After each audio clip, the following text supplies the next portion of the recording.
क्या दोस्तों आपको पता है कीटनाशकों पर प्रतिबंध लगाने वाला दुनिया का दूसरा देश कौन बन गया है?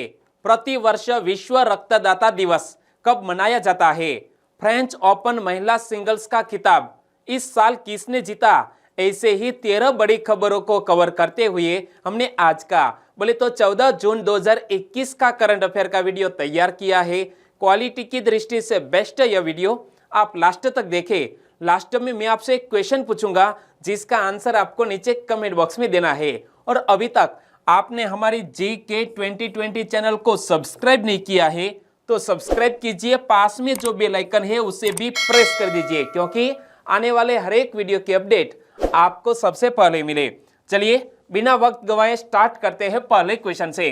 पहला क्वेश्चन, हाल ही में फ्रेंच ओपन टेनिस टूर्नामेंट के महिला सिंगल्स का खिताब किसने जीता? दोस्तों फ्रेंच ओपन हाल ही में संपन्न होने जा रहा है और फ्रेंच ओपन महिला सिंगल्स का खिताब इस बार नई एक महिला टेनिस प्लेयर ने जीता है जिसका नाम है बारबोरा क्रेचिकोवा। क्या नाम है? बारबोरा क्रेचिकोवा ने यह फ्रेंच ओपन टेनिस टूर्नामेंट में महिला सिंगल्स का खिताब अपने नाम किया है। लेकिन बारबोरा ने किसको हराकर यह खिताब जीत लिया है? तो अनास्तासिया पाव्लुचेनकोवा को हराकर बारबोरा क्रेचिकोवा ने फ्रेंच ओपन का खिताब अपने नाम किया। इमेज में आप देख सकते हैं बारबोरा को। तो इनसे जुड़े हुए दो मोस्ट इंपोर्टेंट क्वेश्चन बन सकते हैं। बारबोरा क्रेचिकोवा ने किसको हराकर अपना पहला ग्रैंड स्लैम खिताब जीता है?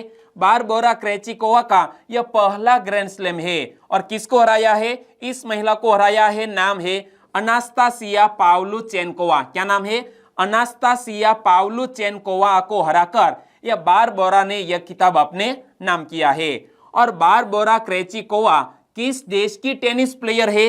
दोस्तों कई बार एग्जामिनेशन में कोई भी खिलाड़ी किस देश से बिलोंग करता है ऐसा क्वेश्चन एग्जामिनेशन में अक्सर पूछ लिया जाता है। तो याद रखो बारबोरा क्रेचिकोवा चेक गणराज्य की एक महिला टेनिस प्लेयर है जिन्होंने फ्रेंच ओपन महिला सिंगल्स खिताब जीत लिया है। और दोस्तों लगातार 6 साल से एक नई फ्रेंच ओपन महिला सिंगल्स का खिताब जीतने वाली महिला सामने आई है, यानी कि प्रति वर्ष एक नई चैंपियन उभर कर सामने आती है। और यहां बात करते हैं फ्रेंच ओपन की, तो यह एक मुख्य टेनिस टूर्नामेंट है जो मई के अंत तथा जून की शुरुआत के 2 सप्ताह के मध्य पेरिस फ्रांस में स्टेड रोलेंड गर्रोस में खेला जाता है। और एकमात्र ऐसा ग्रैंड स्लैम है फ्रेंच ओपन जो अभी भी मिट्टी पर आयोजित किया जाता है। तो याद रखो यह जो फ्रेंच ओपन है वो एकमात्र ऐसा ग्रैंड स्लैम है जो क्ले कोर्ट पर आयोजित किया जाता है। और ग्रैंड स्लैम जो पूरे साल में 4 ग्रैंड स्लैम आयोजित होते हैं, चारों के नाम याद रख लो, Australian open, French open, Wimbledon और US ओपन। तो ग्रैंड स्लैम में सबसे पहला विंबलडन कब शुरू हुआ? 1877 में शुरू हुआ। उसके बाद 1881 में US ओपन स्टार्ट हुआ और 1891 में फ्रेंच ओपन शुरू हुआ और 1905 में ऑस्ट्रेलियन ओपन शुरू हुआ। ओके, और ऑस्ट्रेलियन ओपन वर्ष का पहला ग्रैंड स्लैम है जो जनवरी में आयोजित किया जाता है। इसके बाद फ्रेंच ओपन जो मई जून में आयोजित किया जाता है। तीसरे नंबर का ग्रैंड स्लैम है विंबलडन जो जुलाई या तो जून के अंत में आयोजित किया जाता है। और US ओपन जो अगस्त सितंबर में आयोजित होते हैं। तो यह चारों ग्रैंड स्लैम कौन से माह में आयोजित होते हैं वो भी आपने याद रख लिया। और दोस्तों इसी तरह हर क्वेश्चन से जुड़े इंपॉर्टेंट फैक्ट मैं आपके सामने रखता हूं।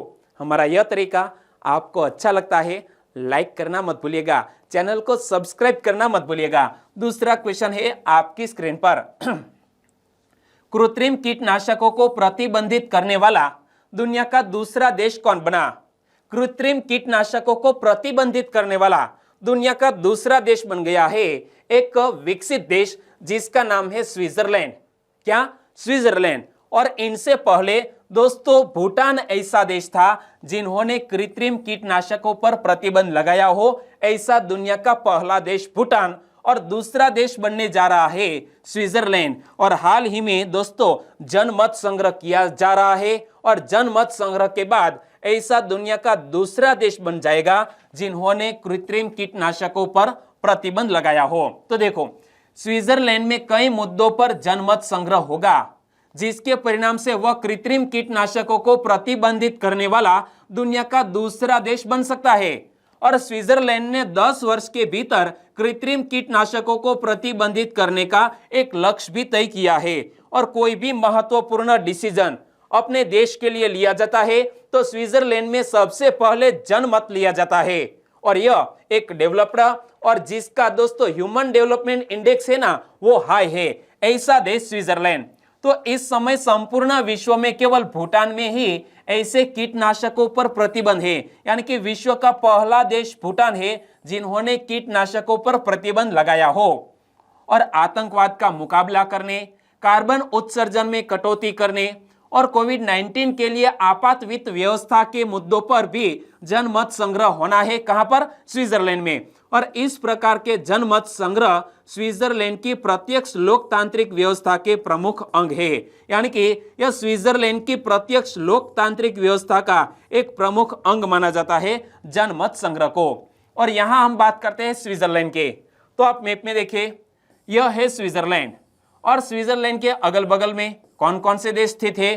तो यहां पर है इटली, ऑस्ट्रिया, जर्मनी और फ्रांस। इतने देशों से सटा हुआ यह स्विट्जरलैंड, जिसकी कैपिटल का नाम है बर्ना।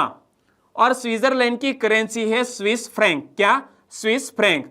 और यहाँ कई बॉलीवुड फिल्मों के गानों की शूटिंग होती है। क्या? यहाँ दोस्तों ऐसे नेचर के लोकेशन है कि हमारे जो भारतीय फिल्म के गानों की शूटिंग है वो यहाँ स्विट्जरलैंड में होते हैं। तीसरा क्वेश्चन, निम्न में से किस सम्मेलन में वैश्विक स्तर पर बुनियादी सुविधाओं के विकास की बिल्ड बैक बेटर यानी कि B3W की पहल शुरू हुई है? हाल ही में एक शिखर सम्मेलन आयोजित हुआ और यह शिखर सम्मेलन की यजमानी दोस्तों यूनाइटेड किंगडम ने की, यानी कि बोरिस जॉनसन ने। और यह शिखर सम्मेलन कौन सा था? G7 शिखर सम्मेलन में वैश्विक स्तर पर बुनियादी सुविधाओं के विकास की बिल्ड बैक बेटर यानी कि B3W की पहल शुरू हुई है, यानी कि इस क्वेश्चन का सही आंसर है G7 कंट्रीज का यह सम्मेलन। G7 के नेताओं ने चीन के बेल्ट एंड रोड इनिशिएटिव, जिसे शॉर्ट में BRI कह सकते हैं, तो यह चीन के बेल्ट एंड रोड इनिशिएटिव के मुकाबले वैश्विक स्तर पर बुनियादी सुविधाओं के विकास की बिल्ड बैक बेटर यानी कि B3W की पहल शुरू की है, जिसका उद्देश्य क्या है? विकासशील देशों की सहायता करना। दोस्तों इस नई पहल का उद्देश्य है विकासशील देशों की सहायता करना। और चीन के यह बेल्ट एंड रोड इनिशिएटिव के सामने यह नई पहल शुरू की गई है। और यहाँ G7 शिखर सम्मेलन हाल ही में 13 जून को संपन्न हुआ। तो G7 शिखर सम्मेलन कहाँ आयोजित हुआ? ब्रिटेन के कॉर्नवॉल में। कहां पर? ब्रिटेन के कॉर्नवॉल में यह G7 शिखर सम्मेलन संपन्न हुआ। और 3 दिन के G7 शिखर बैठक की मेजबानी किसने की? सेंटर में कौन खड़े हैं? यह तो है दोस्तों यह भूरे बालों वाले, कौन है? Boris Johnson. बोरिस जॉनसन कौन है? ब्रिटेन के वर्तमान प्रधानमंत्री। ब्रिटेन के वर्तमान प्रधानमंत्री बोरिस जॉनसन ने इस बैठक की मेजबानी की है। और यहाँ आप इस जो जाने माने कंट्रीज के मुखिया है आप पहचान सकते हैं। एक कौन है? Joe Biden. और ये कौन है? योशिहिदे सुगा किस देश के प्रधानमंत्री है? कमेंट सेक्शन में बताना। और ए है इमैनुअल मैक्रोन। और दोस्तों और 2 व्यक्ति है आपको जरूर पहचानना होगा। आगे बात करें तो B3W की पहल मूल्यों से प्रेरित उच्च स्तरीय और पारदर्शी साझेदारी होगी, जिसकी अगुवाई बड़े लोकतांत्रिक देश करेंगे। और इस पहल से कोविड-19 महामारी से त्रस्त विकासशील देशों में मूल सुविधाओं के विकास के लिए 400 खरब डॉलर, कितने? 400 खरब डॉलर का निवेश किया जाएगा। और यहां हम G7 की बात करें तो G7 एक अंतर सरकारी संगठन है। इसका गठन अंतरराष्ट्रीय आर्थिक और मौद्रिक मुद्दों को संबोधित करने के लिए किया गया है। और इस समूह में America, Britain, Canada, France, Italy, Germany और जापान जैसे देश यानी कि विकसित अर्थव्यवस्था वाले देशों का यह समूह है G7, जो एक अंतर सरकारी संगठन है।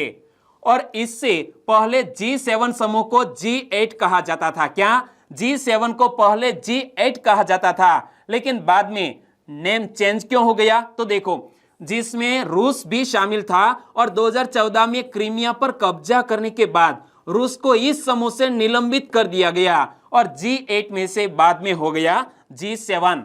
चौथा क्वेश्चन, रेबेका ग्रीनस्पैन को किसका नया महासचिव नियुक्त किया गया है? इमेज में आप देख सकते हैं, रेबेका ग्रीनस्पैन वो अंकटाड की नई महासचिव बन गई है। यानी कि इस क्वेश्चन का सही आंसर है ऑप्शन सी, अंकटाड। और रेबेका के नाम की सिफारिश किसने की है? हमारे एंटोनियो गुटेरेस साहब ने। तो यह भी क्वेश्चन बन सकता है, अंकटाड के महानिदेशक पद के लिए रेबेका का नामांकन किसने किया? अंकटाड के महासचिव पद के लिए रेबेका का नामांकन किया है संयुक्त राष्ट्र के महासचिव एंटोनियो गुटेरेस ने। और रेबेका अंकटाड का नेतृत्व संभालने वाली पहली महिला और मध्य अमेरिकी क्षेत्र की महिला व्यक्ति होगी। और वह 2010 से 2014 तक UNDP यानी कि संयुक्त राष्ट्र विकास कार्यक्रम की उप प्रशासक भी थे और हाल ही में एक महत्वपूर्ण पद पर हमारे एंटोनियो गुटेरेस द्वारा नियुक्त किया गया है। और रेबेका ग्रीनस्पैन किस देश की महिला अर्थशास्त्री है?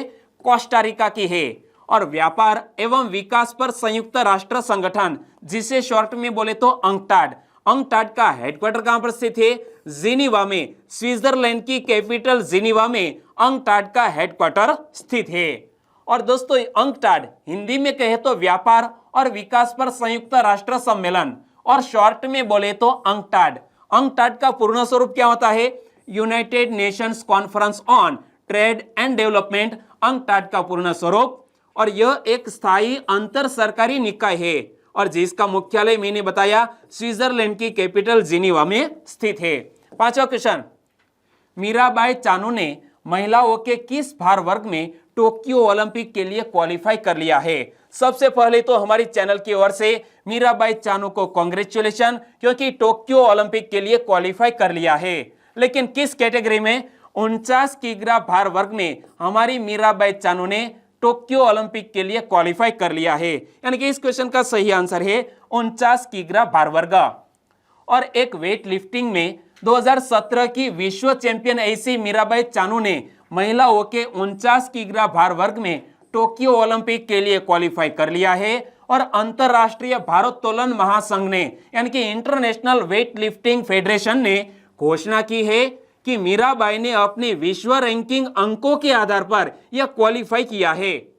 और मणिपुर की 26 वर्षीय मीराबाई चानू महिला के 49 किग्रा भार वर्ग में दूसरे स्थान पर है। यानी कि जो यह अंतरराष्ट्रीय भारोत्तोलन महासंघ है उनके द्वारा दोस्तों एक लिस्ट जारी की गई है और इसमें हमारी मीराबाई चानू कौन से स्थान पर है? दूसरे स्थान पर है। और अंतरराष्ट्रीय भारोत्तोलन महासंघ के नियमों के अनुसार प्रत्येक 14 भार वर्गों में से शीर्ष 8 खिलाड़ी टोक्यो ओलंपिक में भाग ले सकते हैं, जिनमें से प्रत्येक भार वर्ग में 7 महिला खिलाड़ी भी शामिल है। छठा क्वेश्चन, पीवी सिंधु का जन्म कहां हुआ था? दोस्तों, मैंने आपको बताया है कि आकाशवाणी ने एक बहुत ही अच्छी श्रृंखला जारी की है और इस श्रृंखला के तहत आकाशवाणी प्रतिदिन एक हमारे ओलंपियन के बारे में बहुत ही अच्छी डिटेल बताता है। तो आकाशवाणी से जुड़ा हुआ यह समाचार कि पीवी सिंधु का जन्म कहां हुआ था। पीवी सिंधु, सिंधु का मतलब ऐसा नहीं कि पंजाब या हरियाणा ही हो। पीवी सिंधु का जन्म हैदराबाद में हुआ है। यानी कि इस क्वेश्चन का सही आंसर है हैदराबाद। और हम बात करते हैं हमारे पीवी सिंधु की, तो टोक्यो ओलंपिक खेलों में अब 40 दिन बाकी है। कितने? 40 दिन बाकी है। और आकाशवाणी से जारी विशेष श्रृंखला में भारत की सर्वश्रेष्ठ महिला बैडमिंटन खिलाड़ी पीवी सिंधु की बात की गई है। और उनके करियर की बात करें तो सबसे पहले तो पीवी सिंधु का जन्म, जहां से मैंने यह क्वेश्चन सेट किया, पीवी सिंधु का जन्म 5 जुलाई 1995 को हैदराबाद में हुआ। कब? 5 जुलाई 1995 में। कहां पर? हैदराबाद में। और पीवी सिंधु भारत के सर्वश्रेष्ठ खिलाड़ियों में से एक है और उन्होंने 2016 के रियो ओलंपिक में अभूतपूर्व प्रदर्शन करते हुए रजत पदक जीता था। दोस्तों, यह इवेंट मैंने लाइव देखी थी। हमारी पीवी सिंधु ने यह मुकाम हासिल किया रियो ओलंपिक में और उन्होंने जो सिल्वर मेडल जीता, तो ऐसी कोई भी हमारे भारत देश की खिलाड़ी नहीं है जिन्होंने इस तरह की उपलब्धि हासिल की हो। हमारी पीवी सिंधु यह उपलब्धि हासिल करने वाली पहली भारतीय महिला है। और पीवी सिंधु ओलंपिक में रजत पदक जीतने वाली भारत की पहली महिला एथलीट बन गई है और वर्तमान में विश्व की नंबर 7 खिलाड़ी। ऐसी पीवी सिंधु 2019 विश्व चैंपियनशिप का खिताब जीतने के बाद विश्व चैंपियन भी बनी थी। क्या 2019 का विश्व चैंपियनशिप का खिताब भी पीवी सिंधु ने अपने नाम किया था और 2016 के रियो फाइनल में पीवी सिंधु का मुकाबला किसके सामने हुआ था? कैरोलिना मारिन से हुआ था। और कैरोलिना मारिन बोले तो स्पेन देश की एक जानी मानी बैडमिंटन शटलर, उनके सामने हमारी पीवी सिंधु हार गई है। लेकिन यह उपलब्धि भी कम नहीं की जा सकती, कही जा सकती।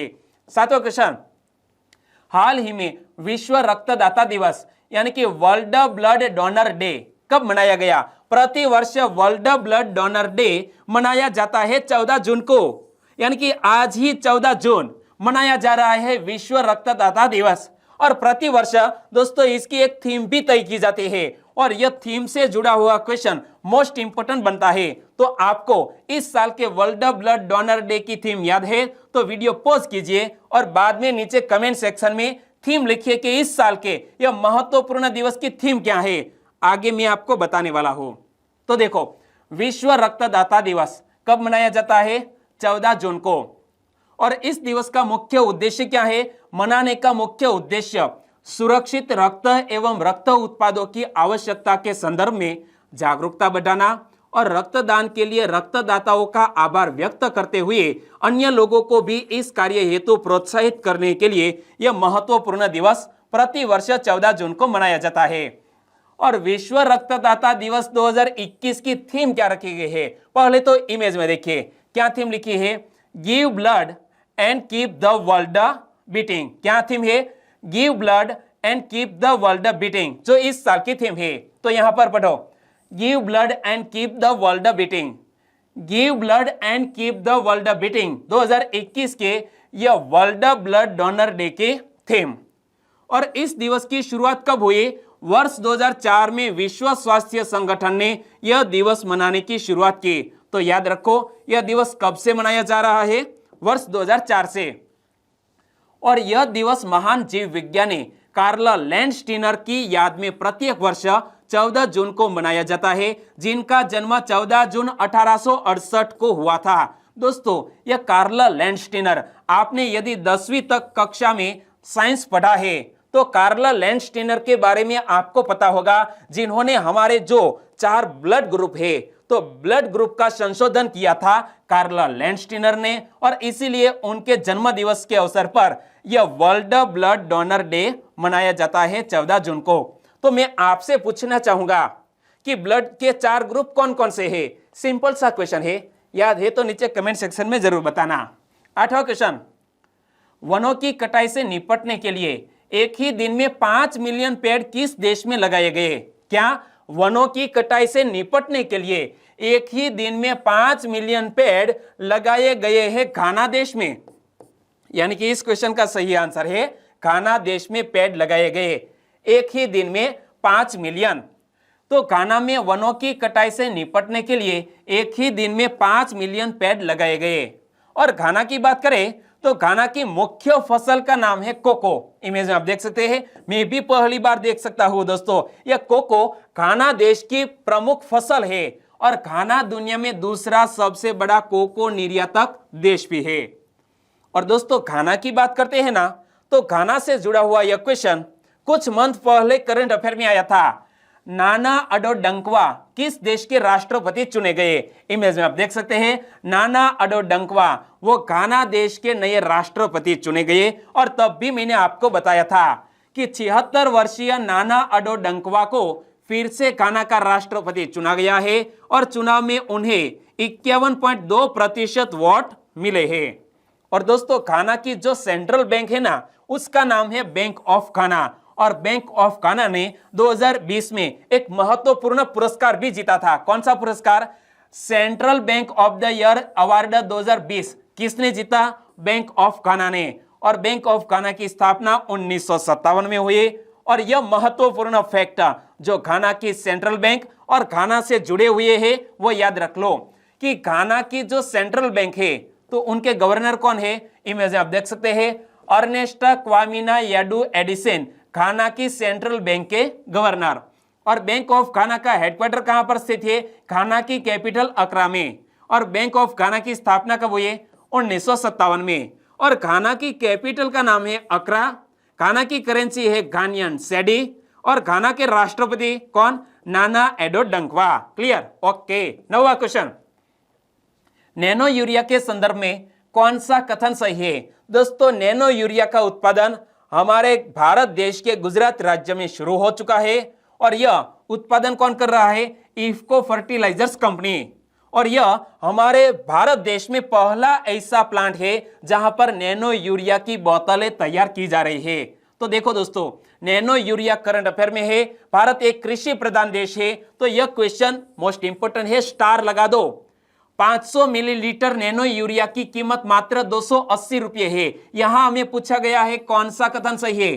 तो हमने पढ़ा है तो 500 मिलियन नैनो यूरिया की कीमत 280 नहीं बल्कि 240 रुपये तय की गई है।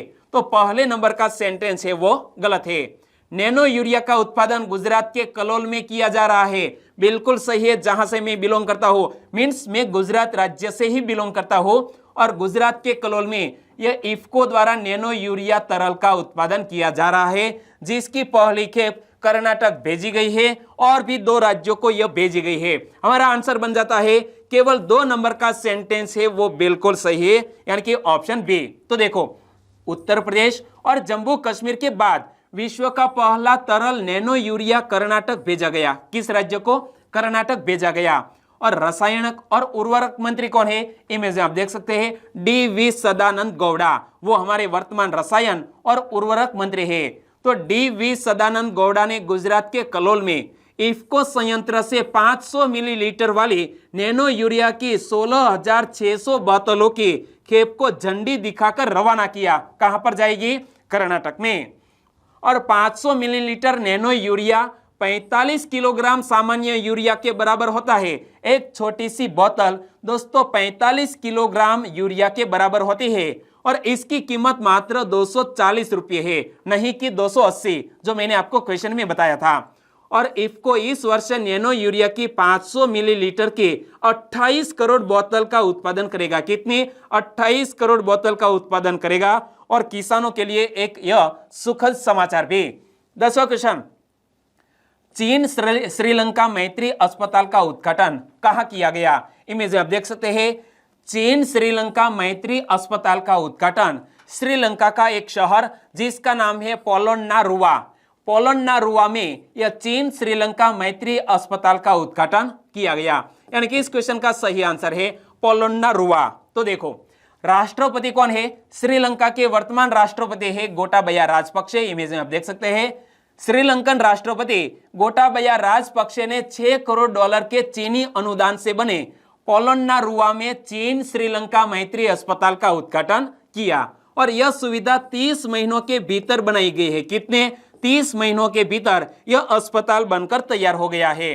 और श्रीलंका के उत्तर मध्य प्रांत में स्थित अस्पताल गुर्दे की बीमारियों के इलाज में विशेषज्ञ होगा, यानी कि यह जो अस्पताल स्थापित किया गया है तो यहाँ गुर्दे की बीमारियों से जुड़े हुए बहुत से पेशेंट पाए जाते हैं और इसलिए यह गुर्दे की बीमारियों के लिए इलाज में विशेषज्ञ होगा।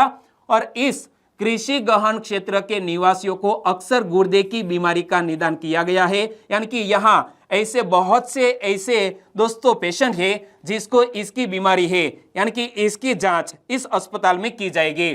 और यहाँ हम बात करते हैं श्रीलंका देश के, तो आप मैप में देखें, यहाँ पर है हमारा इंडिया। क्या? इंडिया। और इंडिया से दोस्तों सिर्फ 31 किलोमीटर की दूरी पर यह है श्रीलंका देश।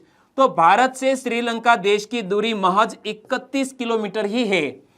और श्रीलंका की 2 कैपिटल है, एक है श्री जयवर्धनेपुरे कोट्टे और दूसरी है कोलंबो। कोलंबो श्रीलंका की कमर्शियल कैपिटल और श्री जयवर्धनेपुरे कोट्टे श्रीलंका की एडमिनिस्ट्रेटिव कैपिटल है।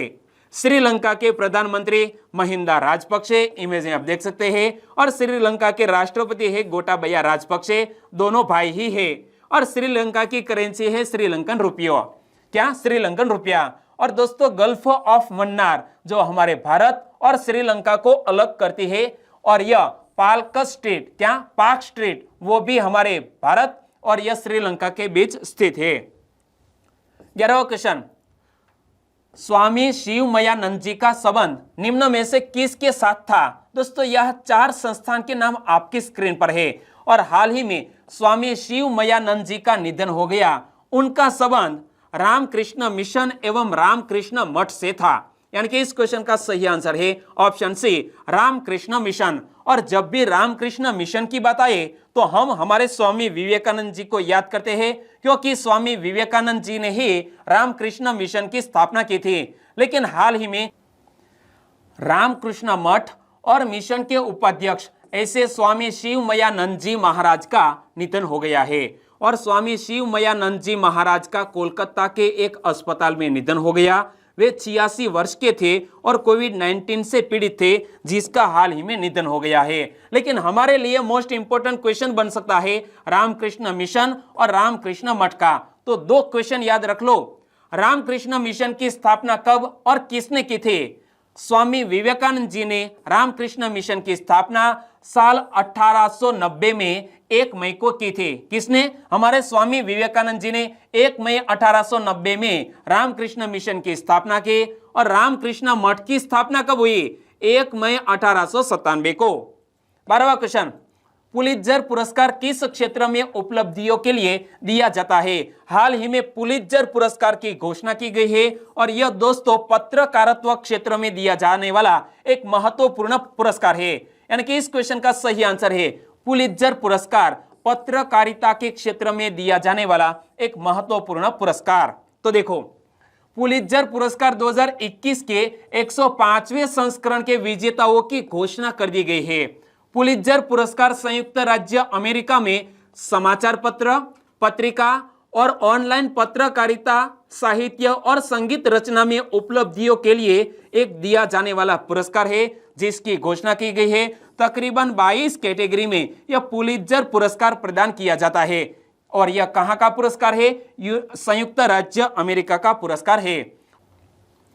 यह 1917 में अमेरिकी जोसेफ पुलित्जर की वसीयत के प्रावधानों द्वारा स्थापित किया गया था, जो कि एक अखबार के प्रकाशक थे।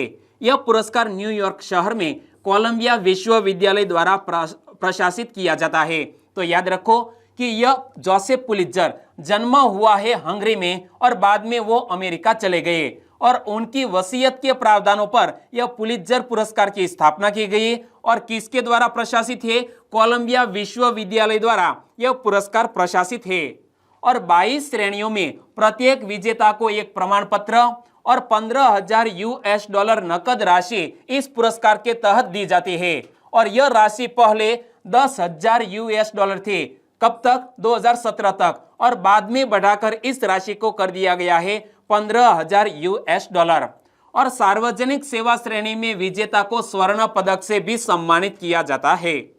13वां और लास्ट क्वेश्चन, हिंद महासागर के ऊपर उष्णकटिबंधीय चक्रवातों का पता लगाने के लिए एक तकनीक किसने विकसित की है? यह हिंद महासागर के ऊपर उष्णकटिबंधीय चक्रवात का पता लगाने के लिए एक तकनीक विकसित की है हमारे IIT खड़गपुर संस्थान ने। यानी कि इस क्वेश्चन का सही आंसर है ऑप्शन बी, IIT खड़गपुर। और यहां जब चक्रवात की बात आई तो इस साल में हमने 2 चक्रवात झेले हैं। एक टकराया यहां गुजरात से और दूसरा टकराया पश्चिम बंगाल एवं यहां ओडिशा से। तो दोनों चक्रवात के नाम क्या है? आपको याद है तो नीचे कमेंट सेक्शन में जरूर बताना। मैंने आपको बताया था। ओके, भारतीय प्रौद्योगिकी संस्थान यानी कि Indian institute of technology Kharagpur के शोधकर्ताओं ने एक ऐसी तकनीक विकसित की है जो अंतरिक्ष में मौजूद उपग्रहों से पूर्व ही हिंद महासागर के ऊपर उष्णकटिबंधीय चक्रवातों का पता लगाने में मददगार साबित हो सकती है। जी हां दोस्तों, IIT खड़गपुर के शोधकर्ताओं ने एक ऐसी तकनीक विकसित की है जो हमारे अंतरिक्ष में स्थापित किए गए सैटेलाइट है, इनसे पहले ही वो अनुमान लगा सकते हैं। और खड़गपुर के शोधकर्ताओं द्वारा इस तकनीक के तहत वायुमंडलीय कॉलम में पूर्व चक्रवाती गतिविधियों के प्रारंभिक साक्ष्यों की पहचान की जाती है और इसके स्थानिक अस्थायी विकास को ट्रैक किया जाता है। इनके द्वारा अनुमान लगाया जाता है। और इसके तहत शोधकर्ताओं ने मानसून के पश्चात उत्तरी हिंद महासागर के ऊपर विकसित 4 गंभीर चक्रवातों, एक है फैलेन, दूसरा है वर्दा, तीसरा है गाजा, चौथा है माडी और मानसून से पूर्व के 2 चक्रवातों मोरा और आइला का अध्ययन किया और इनके बाद यह निष्कर्ष निकाला गया है। और अब बात करते हैं लास्ट वीडियो के क्वेश्चन के। लास्ट वीडियो में मैंने आपसे क्वेश्चन पूछा था, धरती आबा या जगत पिता के रूप में किसको जाना जाता है? धरती आबा या जगत पिता के रूप में किसको जाना जाता है? बिरसा मुंडा को। यानी कि इस क्वेश्चन का सही आंसर था ऑप्शन सी, बिरसा मुंडा। लगभग सभी दोस्तों ने बिल्कुल सही आंसर दिया है। इनमें से कुछ फ्रेंड के नाम लेना चाहूंगा, तो वो है किंजल चावड़ा, किशन लाल मीणा, रशीला डामोर, आरती मकवाणा, म्यू जोशी, आकाश सोलंकी, वसावा मिताक्षी, विष्णुकांत। इन सभी दोस्तों ने बिल्कुल सही जिक्र किया है बिरसा मुंडा। और मेघा परमार, राजपूत मनीषा गणपत, विनेश मेर, FA कुरेशी, कंजरिया रश्मिता, जयराज राठवा, BRC पाटन, आपका भी हमारे चैनल में स्वागत है।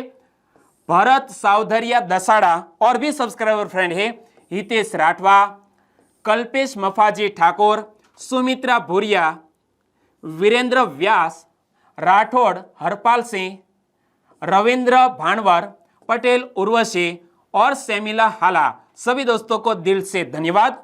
और आज के वीडियो का क्वेश्चन ए रहा स्क्रीन पर। हाल ही में सुर्खियों में रही मार्गेरिटा हैक कौन थे? दोस्तों मैंने आपको इमेज में हिंट भी बता दी है, मींस आंसर बता दिया है। इस इमेज को गौर से देखिए और बाद में आंसर दीजिए कि हाल ही में सुर्खियों में रही मार्गेरिटा हैक कौन थी जिसका गूगल ने डूडल बनाया था। ओके, सही ऑप्शन चुन लिया है तो आंसर लिखिए नीचे कमेंट बॉक्स में। वीडियो वाकई में आपको अच्छा लगा है, हेल्पफुल लगा है, तो आपके दोस्तों को फेसबुक, व्हाट्सएप या टेलीग्राम के जरिए इस वीडियो के लिंक शेयर करना मत भूलिएगा। बस छोटी सी उम्मीद के साथ वीडियो खत्म करते हैं, फिर मिलेंगे नए करंट अफेयर वीडियो के साथ। तब तक के लिए टेक केयर एंड जय हिंद।